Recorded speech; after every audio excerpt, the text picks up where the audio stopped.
하면 좋겠습니다.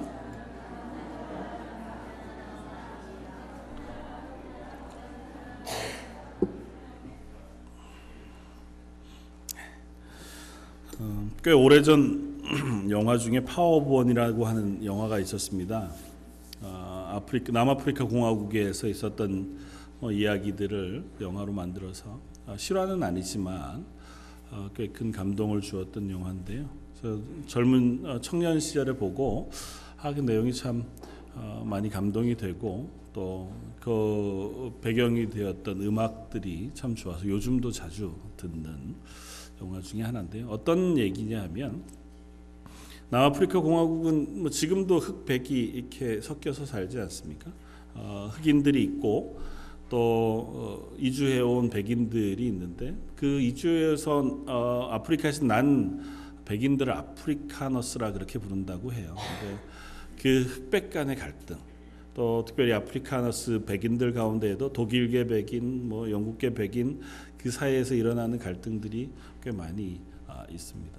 그 갈등 속에 한 어린 주인공, PK라고 부르는 한 어린 주인공이 성장하면서 줄루족이라고 하는 흑인 그 안에서 자라면서 흑백 간의 갈등을 이렇게 중간에 중재하는 역할들을 해나가는 어떤 그런 이야기들로 아주 잔잔하게 그려져 있습니다.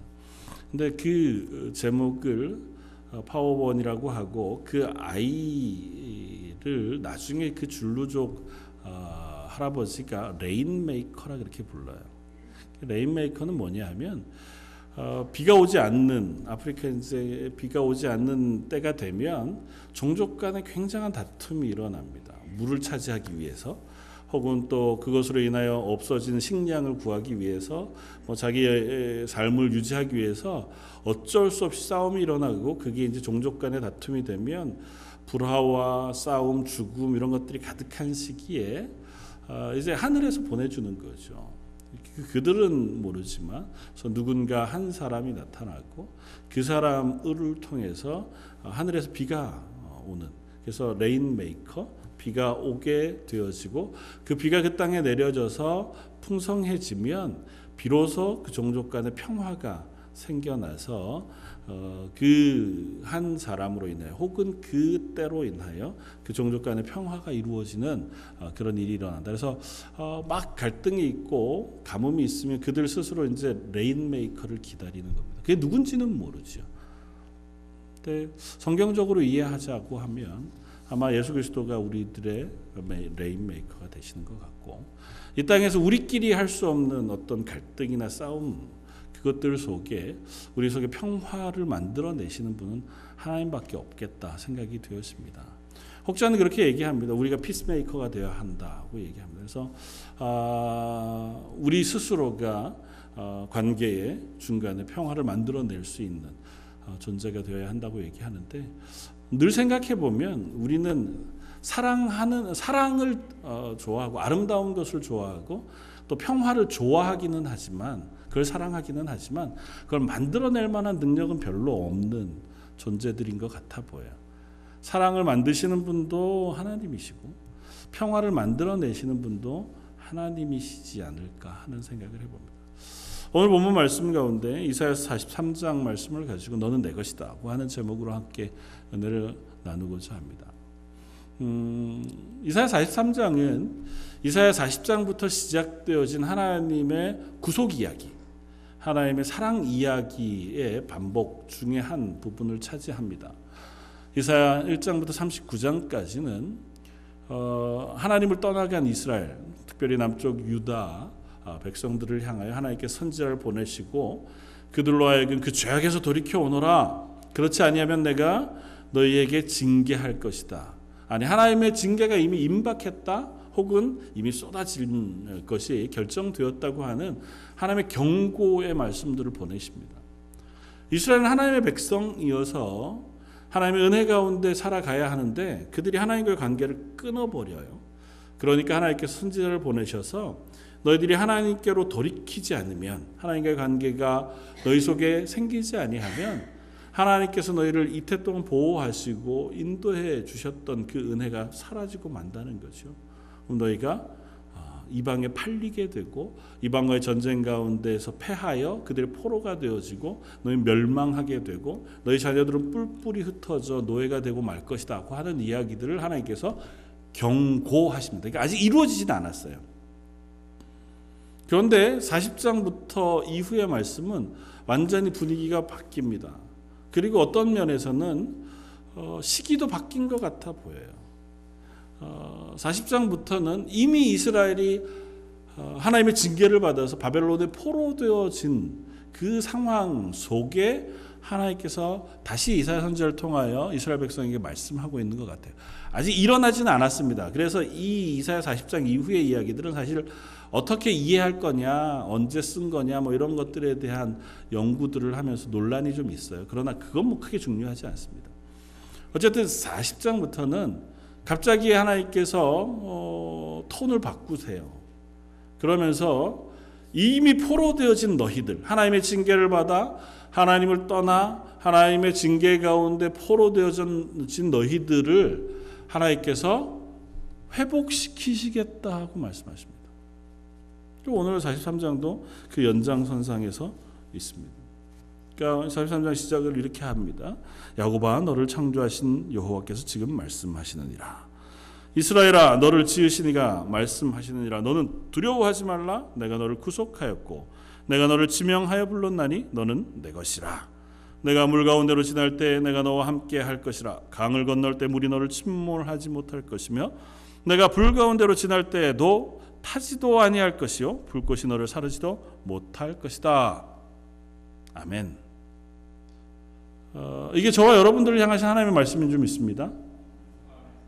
얼마나 좋은 말씀이죠. 우리가 찬양으로도 하고 또 묵상으로도 하고 암송하기도 하는 하나님께서 너는 내 것이다. 내가 널 지명하여 불렀다. 말씀하시고 네가 어디로 가든지 내가 너를 지켜줄 것이라고 말씀하세요.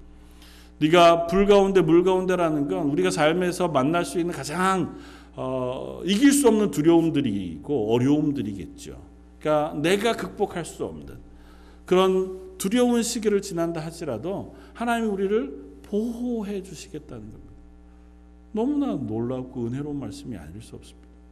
그런데 이 말씀이 바로 앞에 42장 마지막에서 연결이 됩니다. 42장 마지막은 어떻게 시작을 하냐면 그러므로 여호와께서 맹렬히 진노와 전쟁의 위력을 이스라엘에게 쏟아 부으시매 그 사방에서 불타오르나 깨닫지 못하며 몸이 타나 마음에 두지 아니하는도다. 전혀 다른 이야기. 하나님께서 맹렬한 진노와 전쟁의 위력을 어디에다가 쏟아 부으신다고요? 이스라엘에게 쏟아 부으신다고요. 43장 1절은요. 내가 너를 지명하여 불렀노니 너는 내 것이라. 네가 불 가운데에서도 물 가운데에서도 그것들이 너를 상치 못할 것이다. 이 둘 사이의 괴리를 어떻게 우리가 이해해야 합니까? 하나님 왜 이렇게 말씀하실까요? 그냥 내가 널 사랑한다. 내가 널 지켜주마. 무슨 일이 있어도 내가 너를 내 백성으로 삼아 내가 너를 붙잡아 줄 것이다. 그렇게 말씀하시면 좋을 텐데 그것으로만 끝나지 않아요. 하나님이 내가 너 실패하는 거 안다. 그래도 거기서 돌아와라. 내가 끝까지 기다려줄게. 이렇게만 말씀하셔도 될 텐데 그러지 않으세요. 뭐 그럴 수 없었던 거죠. 이스라엘 향해 징계의 말씀을 하십니다. 그러면 징계의 말씀을 엄하게 하시는 것으로 끝나면 또 좋을 것 같아 보입니다. 정신 차리고. 그런데 금방 하나님께서 진노의 말씀을 이스라엘 향하여 막 쏟아 부으세요. 그리고는 아직 이스라엘이 돌아오기도 전에 어쩌면 이스라엘이 아직도 징계도 받기 전에 바벨론의 포로도 되기 전에 먼저 말씀하세요. 니네가 포로되었을지라도 내가 너희를 다시 구원해 낼 것이다.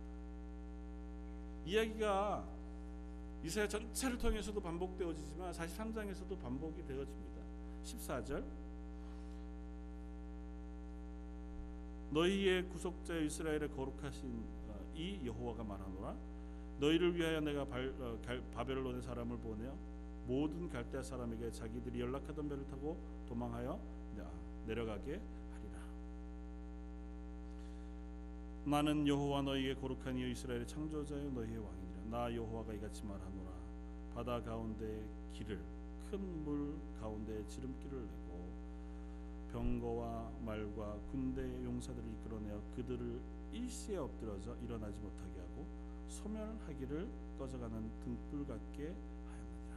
그리고 나서 18절에 너희는 이전 일을 기억하지 말며 옛날 일을 생각하지 말아라.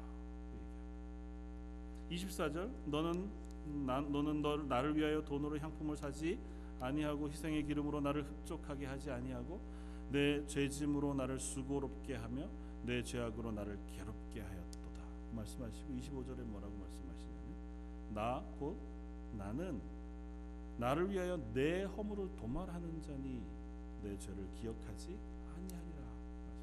하나님이 너희들을 향하여 진노하겠다 말씀하시고 너희를 기억지 아니하겠다 말씀하시고 너희를 소멸하겠다 말씀하시고 바로 다음에 나는 너의 하나님이 된다. 너는 내 것이다. 내가 너희를 보호할 것이라고 말씀합니다. 그래서 원문을 보면 요 사이에 항상 접속사들을 넣습니다. 1절 앞에, 18절 앞에, 25절 앞에 그러나 이렇게 씁니다. 하나님 너희를 향하여 진노하셨을지라도 그러나 하나님은 다시 그들을 회복해 하신다고 말씀하세요. 그래도 이 본문을 이해하기 어렵습니다. 변덕이 많으신 것도 아니고 하나님이 이스라엘을 향하여 왜 왔다 갔다 하시는 걸까요? 하나님이 징계하시고 다시 회복하시고 하는 이야기를 반복해서 하실까요? 그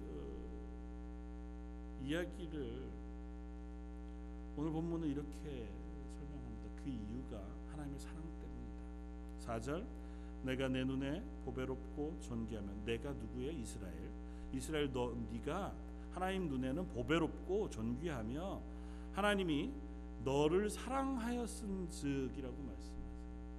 그래서 내가 내 대신에 사람들을 내어주며 백성들이 내 생명을 대신하리라. 어떤 사람들이냐 하면 5절에 두려워 말라 내가 너와 함께하여 내 자손을 동쪽에서부터 오게 하며 서쪽에서부터 너를 모을 것이라 하고 말씀하세요.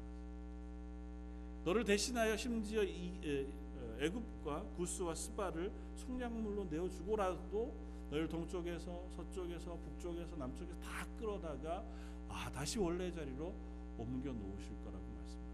그러니까 너희를 대신해서 다른 사람들을 내어줘서라도 너희를 살려낼 거라고 말씀하세요. 왜? 나는 너희를 사랑하는 하나님이기 때문에. 그러니까 하나님의 이 말씀은 그냥 좀 이렇게 쉽게 지금 우리의 입장에서 이해하면 이스라엘을 저와 여러분들로 이해하면 이런 겁니다. 하나님 우리를 사랑하세요. 그래서 우리가 하나님 앞에서 여전히 범죄하고 악할지라도 우리를 하나님의 은혜로 회복하시기를 원하세요. 어떻게? 당신의 독생하신 아들 예수 그리스도를 우리 대신 보내셔서라도 우리를 그 죄악에서 건져내시기를 원하신다. 그 은혜의 말씀을 하는데 하나님이 두 가지를 한꺼번에 말씀하세요. 너희가 나를 떠나 범죄함으로 내가 너희를 징계한다. 그리고 그곳에서 다시 너희를 끄집어내어 하나님의 백성으로 옮겨 놓으실 것이다. 이 반복의 이야기가 어떠면 창세기로부터 계시록까지 계속되어지는 얘기인지 이 얘기를 저와 여러분들이 어떻게 이해해야 하겠느냐는 것입니다. 특별히 오늘 본문의 7절 마지막 말씀은 이렇게 우리들에게 말합니다. 내 이름을 위하여 불려지는 모든 자 곧 내가 내 영광을 위하여 창조한 자를 오게 하라. 내 영광을 위하여 창조한 자. 이 사람 누굴까요? 이 본문에서는 이스라엘이에요. 이스라엘을 부를 때 하나님이 넌 내 것이라고만 말씀하시는 게 아니라 너희는 내 영광을 위해 창조했다고 말씀하세요. 그러니까 너희는 내 영광을 위하여 이 땅에 존재하는 존재들이라고 말씀하세요. 사실 이 말씀을 준비하면서 제일 큰 고민은 이것이었습니다. 우리도 하나님께서 하나님의 영광을 위하여 창조하셨다고 말씀하세요. 그 하나님의 영광을 위하여 창조받은 우리가 어떻게 하나님의 영광을 알고 또 드러내고 살아갈 수 있을까 하는 것입니다. 저희가 기도할 때 하나님의 영광을 비춰주십시오, 보게 해주십시오, 알게 해주십시오 기도하잖아요. 어떤 방법으로 저와 여러분들이 하나님의 영광을 알게 됩니까? 여러분들은 예배 가운데 하나님의 영광을 경험하고 그 영광을 예배하는 자리에 서고 계십니까? 우리가 찬양할 때, 오늘 찬양대 찬양도 예배할 때 혹은 말씀 가운데 항상 하나님은 영화로우신 분이십니다, 우리에게 은혜를 베푸시고 사랑을 베푸시는 하나님이십니다고 고백해요. 그 하나님의 영광을 찬양합니다고 얘기합니다. 근데 그 영광을 찬양하는 것이 저와 여러분들에게 실제적이냐? 사실은 잘 실제적이지 않지는 않냐는 겁니다. 말은 우리가 하나님의 영광을 얘기하고 하나님을 찬양하고 하나님 우리의 구원자가 되시고 우리의 삶을 주관하신다고 고백하기는 하는데, 실제 우리의 삶에서 그 하나님의 영광이 뭐지? 라고 물으면 좀 고개가 갸웃해지지는 않습니다. 오늘 본문 말씀을 통해서 그 이야기를 한번 해보고자 합니다. 왜 하나님께서 이스라엘을 이와 같이 대우하시고 이와 같은 말씀을 우리들에게 알게 하시는, 이스라엘을 사랑하시면 하나님이 이스라엘을 끝까지 그냥 보호하시고 인도하시면 되잖아요.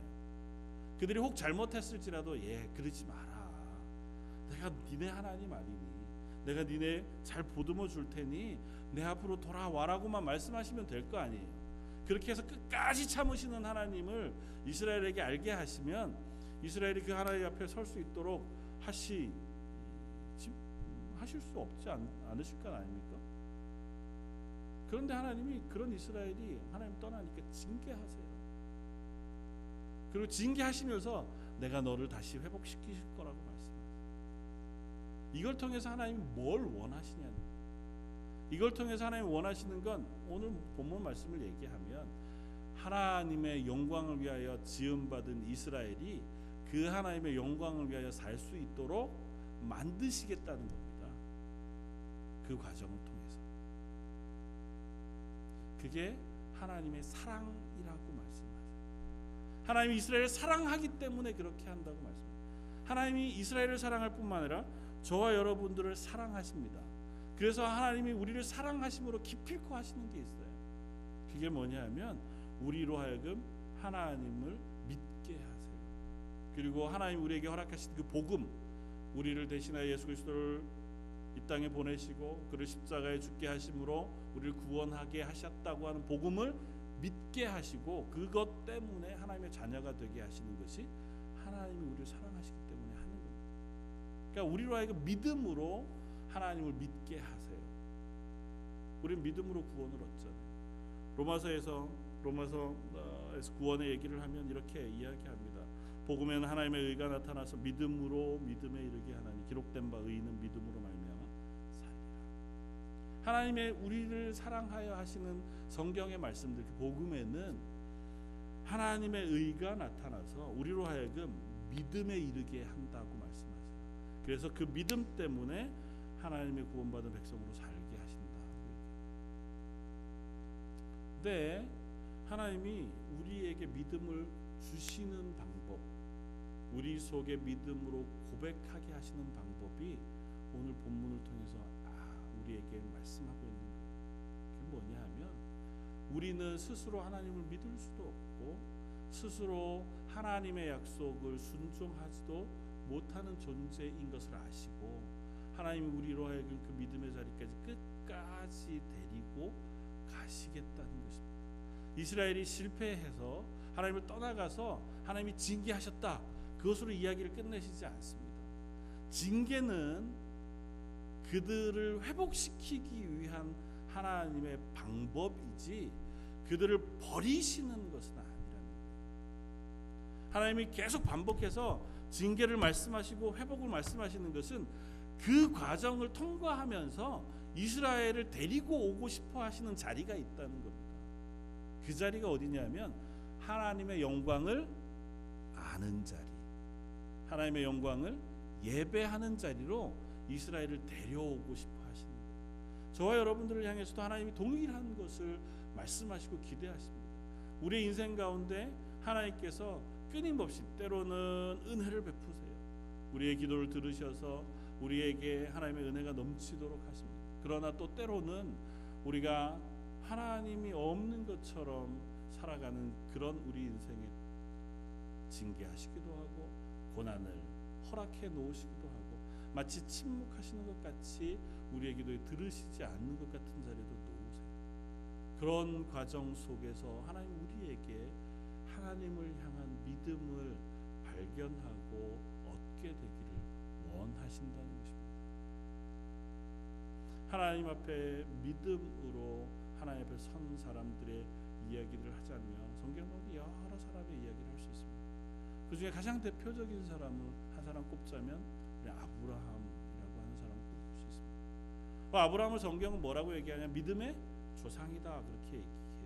그러니까 믿음으로 구원 얻는 이들의 조상으로 아브라함을 얘기합니다. 그리고 하나님께서 아브라함의 믿음을 귀하게 보세요. 그가 바랄 수 없는 중에 바라고 믿었다고 분명히 성경은 선언합니다. 하나님께서 아브라함에게 본토 친척 아비 집을 떠나라 말씀하셨을 때 그가 믿음으로 순종하여 갈 바를 알지 못하고 떠나갔다고 히브리서는 분명히 이야기합니다. 그러니까 아브라함 분명히 믿음의 사람이에요. 그리고 히브리서 11장은 믿음은 바라는 것들의 보지 못하는 것들의 증거, 바라는 것들의 증거, 보지 못하는 것들의 증거요 바라는 것들의 실상이라고 말씀해요. 그러니까 다시 말하면 믿음은 보지 못해도 그것이 실제로 내게 주어지는 것인 줄 알고 순종하는 것이 믿음이라고 얘기해요. 그리고 그 증거로 아브라함을 얘기합니다. 그리고 아브라함은 그렇게 살았어요. 그러면서 우리들에게 그 믿음을 따라 사는 사람이 되라고 얘기해요. 그런데 우리는 아브라함 같지 않단 말이죠. 아브라함도 그렇지 않았습니다. 아브라함이 믿음으로 산 사람이라고 하나님께서 믿음의 조상이라고 칭찬을 받았지만 아브라함도 생각해 보면 그가 바랄 수 없는 것을 바라는 믿음 가운데만 서 있지는 못했어요. 가장 하나님께서 귀하게 약속하신 약속은 이삭, 그에게 하나님께서 아들을 허락하시고 그로 하여금 믿음의 조상이 되게 하시겠다는 약속이었습니다. 근데 아브라함이 그 약속을 믿었으나 끝까지 신뢰하지 못했습니다. 잘 아는 것처럼 그의 종을 자기의 양자 삼아서 하나님 이 사람을 내 아들로 삼아서 내 후견인으로 삼는 것이 합당합니까? 물었습니다. 왜냐하면 더 이상은 내가 자식이 생길 가능성이 없으니까 하나님이 약속하셨으니까 이루어지기는 할 텐데 아마 이런 방법을 통해서 하는 건 아니겠습니까? 하나님이 아니다 말씀하세요. 나중에는 또 누구를 통해서 아들을 얻습니까? 여종이었던 하갈을 통해서 이스마엘이라고 하는 아들을 얻습니다. 이렇게 해서 하나님께서 그 약속을 지키시는 거죠. 하나님 뭐라고 말씀하세요? 그렇지 않다고 말씀합니다. 아브라함도 바랄 수 없는 중에 믿고 그것을 신뢰하며 살아가는 그 자리에 늘 있지 못했다고. 그런데도 하나님 어떻게 하시냐면 기필코 아브라함을 어디까지 끌고 가세요? 이삭을 낳는 자리까지 끌고 가십니다. 100세가 될 때 이미 아브라함이 아들을 낳을 가능성이 전혀 없을 때 아내 사라가 자녀를 잉태할 방법이 전혀 없고 불가능한 상황 속에 하나님께서 그로 하여금 아들을 얻게 하세요. 그리고 나서 그 아들을 얻은 아브라함의 입술을 통해서 하나님이 그 약속에 신실한 하나님이신 것을 고백으로 받아내십니다. 하나님이 아브라함을 하나님 믿는 자리까지 데리고 가세요. 그 자리까지 그의 인생 가운데 하나님께서 계속 동행하시면서 보호해 주시고 때로는 그를 지켜주시고 그의 태를 하나님의 은혜 가운데 붙잡아 주십니다. 애굽에 내려갔을 때 혹은 또 남방에 내려갔을 때에 그가 위협을 당하던 순간에 하나님께서 그를 보호해 주시는 것으로 하나님이 나와 함께 계시다고 하는 사실을 경험하게 합니다. 그리고 결국에는 하나님이 약속하셨으면 이게 아무리 불가능할지라도 하나님은 그 언약을 지키시는 하나님이신 줄을 믿는 자리까지 하나님께서 아브라함을 끌고 가셨다. 그리고 나서는 아브라함에게 무슨 이름을 줘요? 믿음의 조상이라고 하는 거죠. 그러니까 하나님이 우리들을 향하여 우리를 하나님을 믿는 자리까지 인도해 가시는 방법이 그와 같다는 것입니다. 오늘 이사야서를 통해서 너는 내 영광을 위하여 창조했다고 말씀하시는 하나님께서 그 영광을 위하여 우리에게 조건을 내 것이지 않습니다. 넌 이렇게 함으로 나의 영광을 위해서 살아라. 네가 적어도 예배하는 순간에 혹은 니네 삶에서 선하고 아름답게 율법을 지키면서 착하게 살면서 하나님은 살아계시다고 고백함으로 너희를 통하여 내가 영광받는 하나님 영광받는 자리에 설 것이다. 그러니 너희는 그렇게 살아라. 하나님 그렇게 말씀하시지 않습니다. 저와 여러분들을 통하여 하나님의 영광을 위하여 살라고 얘기하시는데 그 하나님의 영광을 위해서 살게 하시기 위해서 하나님이 우리에게 은혜 베푸시길 기뻐하신다. 하나님의 영광을 위해서 산다고 하는 것은 그래서 다른 것이 아니고 하나님을 아는 자리까지 나아가는 것입니다. 하나님이 어떤 분이신가 그 사실을 알고 그 사실을 우리의 믿음으로 고백할 때 비로소 하나님의 영광이 되는 거예요. 저 여러분들은 하나님을 바로 알지 못합니다. 하나님이 어떤 분이신지를 성경을 통해서 우리가 듣지만 그 고백이 내 것이 되기에는 꽤나 긴 시간이 흘러야 돼요. 아브라함의 고백처럼 우리도 하나님이 우리에게 믿음을 허락하시고 우리의 언약을 이루시는 하나님이신다라고 하는 고백을 우리 삶 속에 해내려면 우리의 삶 속에 여러 고비들을 겪어야 하기도 하고 하나님의 은혜를 경험해야 하기도 합니다. 저 여러분들이 예배 자리에 매주일 서서 예배하지만 그 예배 가운데 임재하시는 하나님을 만나고 그 하나님이 나를 주관하시고 지키신다고 하는 그 고백을 하기 위해서는 우리의 삶에 시간들이 필요합니다. 하나님을 알아가는 시간이 필요하고 하나님을 경험하는 시간이 필요하고 하나님이 나와 함께 하신다는 그와 같은 체험이 또 때로는 필요합니다. 그 과정을 통과해야 비로소 우리가 하나님은 나의 하나님이 되십니다. 그렇게 고백하는 자리에 서게 된다는 거죠. 이스라엘을 하나님께서 징계하시는 이유가 그러합니다. 징계하셔서라도 그들이 하나님이 그들의 하나님 되신다는 사실을 알게 하시기를 원하시는 거예요. 그걸 아는 것이 하나님의 영광을 드러내는 이스라엘의 모습이기 때문입니다. 그들에게 은혜 베푸시는 이유도 하나입니다. 이방으로부터 그들을 보호하시는 이유도 단 하나예요. 그걸 통해서 하나님이 우리를 지키시는구나라고 하는 고백을 받아내고 싶으신 거예요. 하나님 우리에게 때로는 고난 가운데 내버려 두시기도 합니다. 그 이유도 하나입니다. 고난을 통과하는데도 불구하고 그 과정 속에 우리를 지키시는 하나님을 우리로 하여금 경험하게 하기 위해서 주는 선하시니 그 인자하심이 풍성하시다. 다윗이 하나님의 인자하심과 긍휼하심 그것이 내 삶을 떠나지 않았다고 고백하게 하시는 그 고백 그것은 그가 늘 승리하고 늘 왕의 자리에서 평안했기 때문에만 할 수 있었던 고백은 아니라는 거죠. 사막의 음침한 골짜기를 걸어갈지라도 하나님이 나를 붙잡고 계셨음을 확인했을 때에 비로소 하나님의 인자하심을 다시 노래할 수 있습니다.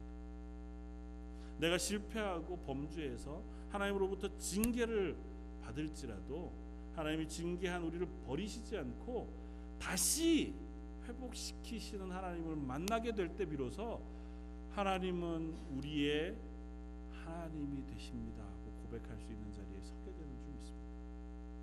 하나님 변덕스러운 것처럼 징계하셨다가 구원해 주셨다가 사랑하신다 그러셨다가 채찍질로 때리시는 것 같다가 언제는 응답하셔서 우리를 은혜 가운데 붙잡으시는 것 같다가 언제는 침묵하셔서 대답 안 하시는 것 같은 그 모든 자리에 우리를 놓으시는 유일한 이유는 그 과정을 통과하면서 우리가 하나님을 알게 하시기를 원하시는 것입니다. 하나님을 만나기를 원하시는 것이고 그 하나님이 나의 하나님 되신다는 고백을 받아내고 싶으시는 거예요. 우리를 하나님의 영광을 위하여 창조하셨다는 얘기는 그 하나님의 영광을 아는 자리까지 하나님께서 포기하지 않고 우리를 데리고 가시겠다는 것입니다. 이사야 43장에 하나님께서 이스라엘을 향하여 이와 같이 구속의 하나님, 내가 너희를 구원하여 다시 예루살렘으로 돌이키겠다고 선포하시는 하나님의 말씀을 선언해 주시는 것은 그때까지 내가 너희를 그렇게까지라도 인도하고 회복해서라도 너희의 입으로 하나님을 찬양하는 백성 만드시겠다는 것입니다. 사랑하는 성도 여러분, 저와 여러분들도 그 하나님의 은혜 가운데 있는 줄 믿습니다. 하나님 저와 여러분들 향해서도 똑같이 말씀하십니다. 너는 내 것이다. 내가 너를 진명하여 불렀노니 너는 내 것이다. 너는 내 영광을 위하여 창조한 자다 하고 말씀하세요. 그 하나님을 알아갈 수 있는 저와 여러분들이 되시기를 바랍니다. 어떤 과정을 통해서 때로는 우리가 하나님의 말씀을 묵상함으로 하나님을 알 수 있습니다. 하나님의 말씀을 우리가 묵상하는 이유가 유일하게 그렇습니다. 하나님은 어떤 분이시구나. 이 사실을 통해서 깨달을 수 있다면 더할 나위 없이 큰 은혜가 될 겁니다. 하나님 나의 삶을 주관하시는 하나님이신 줄 알고 그 하나님을 배울 수 있다면 더할 나위 없는 은혜가 될 겁니다. 예수 그리스도가 나를 대신하여 십자가를 지심으로 내가 하나님의 자녀가 되었다는 그 놀라운 사실을 아멘으로 믿고 그 하나님 앞에 설 수 있다면 저와 여러분들은 그보다 큰 은혜가 없을 겁니다. 그러나 만약 그 사실을 우리에게 선포하시고 그 말씀을 우리에게 들려주심에도 불구하고 내가 너의 하나님이 된다고 말씀하심에도 불구하고 우리가 또 등을 돌려 세상을 향하여 걸어가고 하나님 이외의 것을 향하여 마음을 두면 하나님 우리를 징계해서라도 그 하나님이 나의 하나님이신 줄을 알게 하신다. 우리를 미워해서가 아니라 우리를 싫어해서가 아니라 그 자리에서 돌이키게 해서라도 그 자리에서라도 하나님을 만나서 하나님이 어떤 하나님이신 줄 그 하나님이 나의 하나님이신 줄 알게 하시기 위해서 하나님은 때로는 우리를 때리시기도 마다하시지 않으신다. 분명하기는 하나님의 은혜 가운데서만 하나님을 아는 그것으로 이미 예수 그리스도를 통하여 하나님의 백성, 하나님의 자녀되는 저 여러분들이 되시기를 주님의 이름으로 축원합니다. 그러나 혹 그렇지 못하더라면 우리를 고난 가운데 두심에도 불구하고 여전히 우리를 포기치 않으셔서 우리를 기필코 하나님을 아는 자리, 하나님을 예배하는 자리, 하나님의 영광을 찬양하는 자리로 옮겨 놓으시는 그 하나님을 만나고 그 하나님을 예배할 수 있는 저와 여러분들 되시기를 주님의 이름으로 축원을 드립니다. 기도하겠습니다. 내가 너를 지명하여 불렀노니 너는 내 것이라 말씀해 주시고 우리가 불 가운데 물 가운데 혹은 우리의 죄악 가운데 넘어져 있을지라도 우리를 건져내어 다시 하나님의 자녀, 하나님의 백성의 자리에 옮겨 놓으시겠다 말씀하시니 감사합니다. 하나님 그 자리에서 저희가 하나님을 알게 되기를 원합니다. 그 하나님의 영광을 저희가 발견하고 경험하고 고백하는 하나님의 사람들이기를 원합니다. 저의 입술을 통하여 저의 삶을 통하여 기필코 하나님을 믿는 믿음의 자리에 세우시고 그 하나님을 예배하는 자리에 세우시고 그 하나님을 찬양하는 자리에 세워 주옵소서. 그래야 저희의 삶을 통하여 하나님의 살아계심이 증명되어지고 고백되어지는 저희 런던 제일장로교회 모든 성도들 되게 하여 주옵소서. 모든 말씀 예수님 이름으로 기도드립니다.